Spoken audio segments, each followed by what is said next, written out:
Hi everybody, McIntyre, host of the Prairie Woodsman. Today we are talking about gray partridge.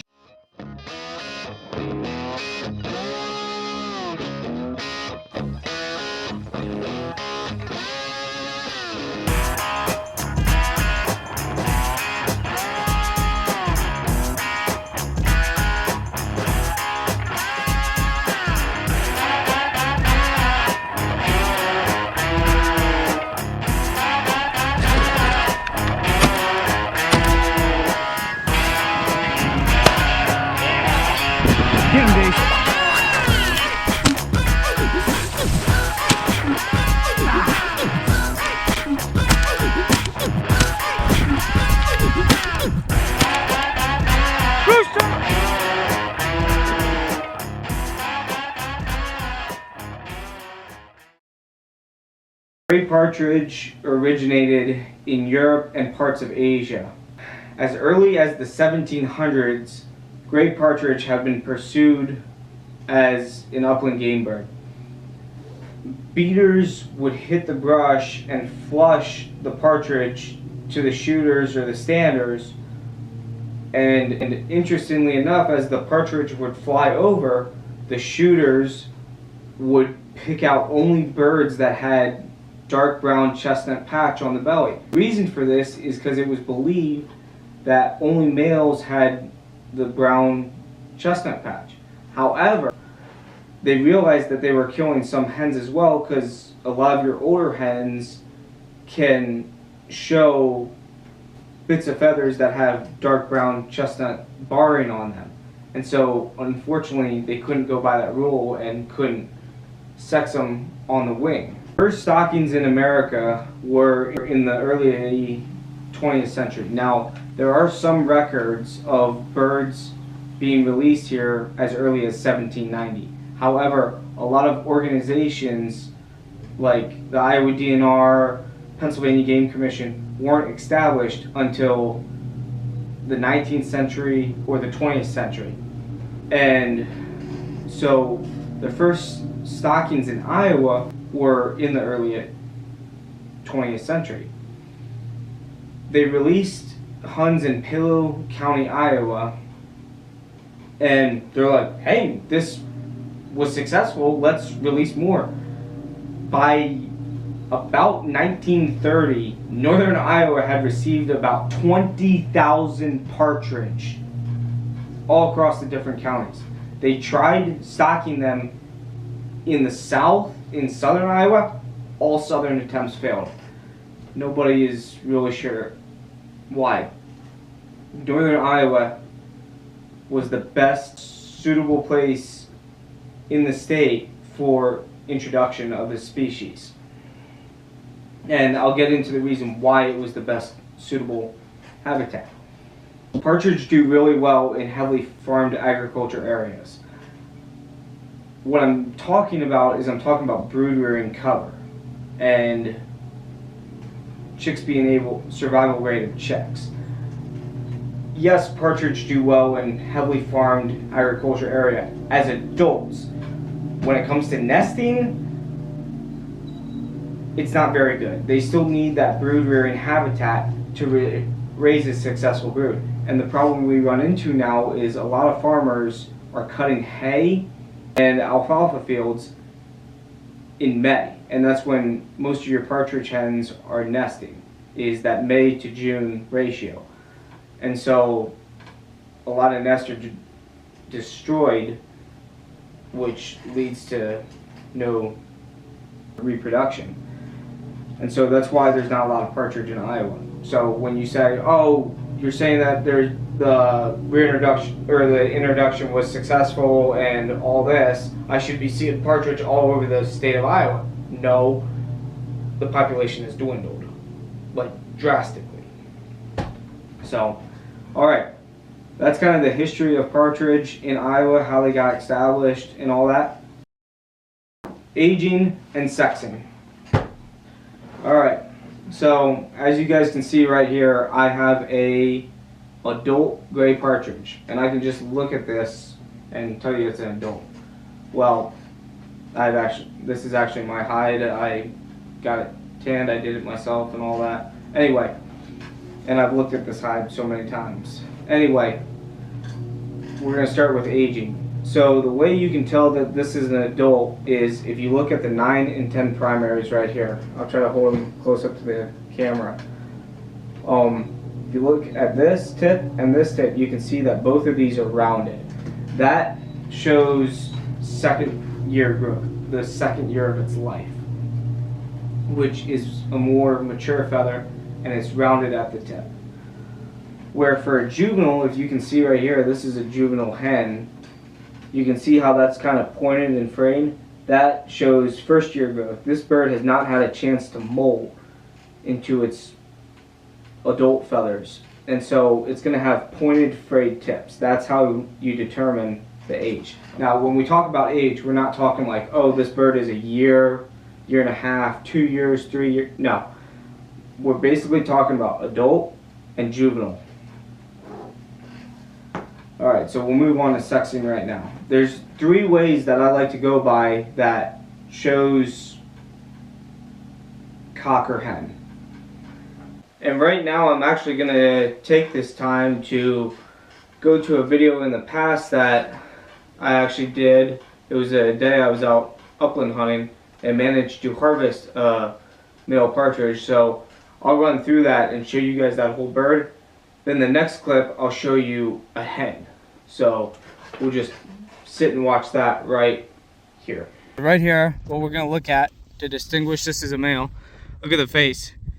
See how much orange he has on his face and all that, and hens will have gray, a lot of gray creeping in around here. So he's got a lot of orange on his face. That's number 1. Number 2, check out his wing. See how he's got the long streaks there? A hen's will be broken up and have dark brown in there. He's got the long streaks there. And then, actually, if you flip him over, now this is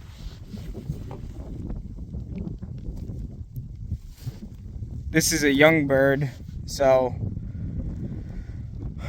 I'll have to age him or something like that later. But if you look at his, and he's not fully plumed out, but if you look at his chest, you see that dark chestnut patch? Now I'll admit, guys, when it comes to aging and sexing partridge, a lot of biologists will tell you that that chestnut patch is not 100% accurate way to tell whether it's a male or a female. The 2 most accurate ways are the face and the shoulder of the wing. This is the way I do it. 2 things here that say this is a female. Actually, 3 things. Number 1, she has no brown chestnut patch. Males have a gigantic brown chestnut patch right on their belly.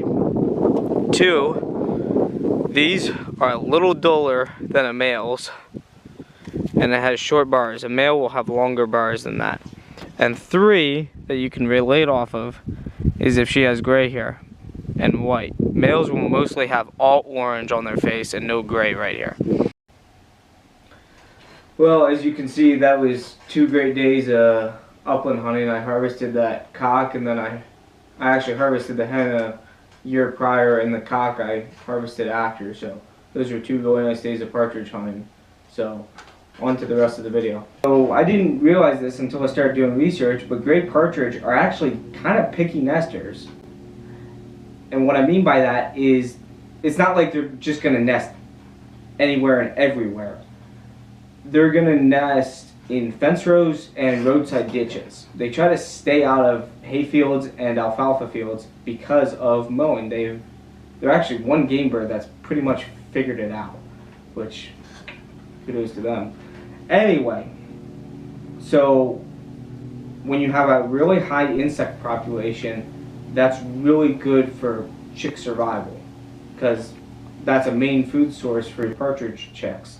However, the highest mortality rate at 65 to 70% is right at the first few days of those chicks' lives after hatching. The older they get, the lower the mortality rate gets. Now they're still going to be pursued by hawks, owls, eagles, foxes, bobcats, and coyotes, skunks, raccoons, but they have a better chance of surviving once they get past those mortality stages. Even after 12 to 14 days, when the chicks can start to fly, they have a better chance of making it. In autumn, a covey usually consists of the parents and the offspring. Now, and I know a lot of hunters would probably disagree with me on this, but it's not always that perfect.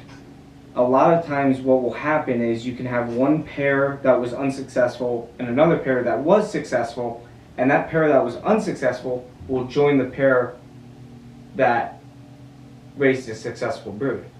And so when you flush a covey of partridge and you shoot a couple birds out of it, you might shoot 2 adult cocks or 2 adult hens or something like that.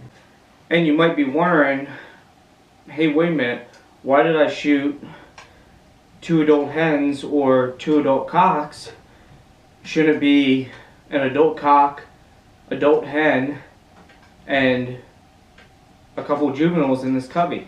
Well, the reason for that is when a pair is unsuccessful,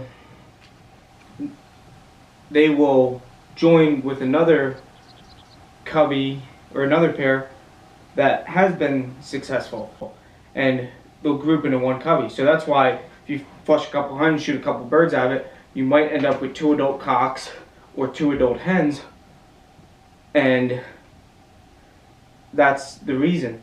I actually saw it happen a couple years ago.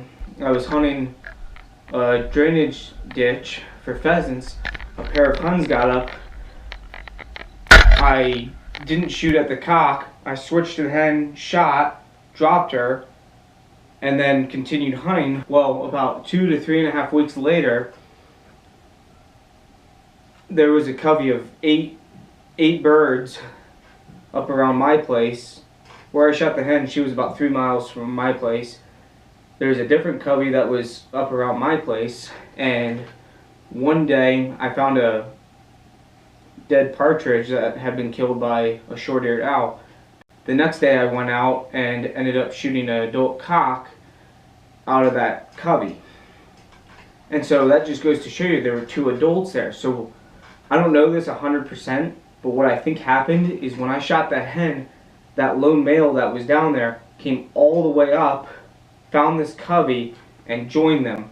And it was either the one that got killed by that short-eared owl, or it was the one I shot. So it just goes to show you that it's not always perfect. Like, you don't have just the parents and the offspring. There can be 4 adults and then the offspring. And that's because the one pair was unsuccessful, the other pair was successful, and those birds joined. Because let's face it, hens are a covey bird. They do not like to be alone. That's dangerous for them to be all alone. And so that's just how coveys work and all that. And that's why if you guys are out hunting or something like that and you end up shooting a couple, like 3 or 4 adults out of a covey, you know, okay, one of those pairs was unsuccessful, join that covey, and that's why you're seeing multiple adults in there, not just 2 adults and a bunch of young. So I know this video today wasn't strictly focused on how to hunt gray partridge. We'll probably make another video related to that, and I'll give you guys some tips on how to scout for them, what shot to shoot, what chokes, what guns, all that. But just kind of wanted to teach you about gray partridge, because honestly I've scrolled through YouTube before and the internet, and there's not that much information, so I kind of want to make this video for you guys. Hope you guys really enjoyed it. Thank you so much for watching, and we will catch you later.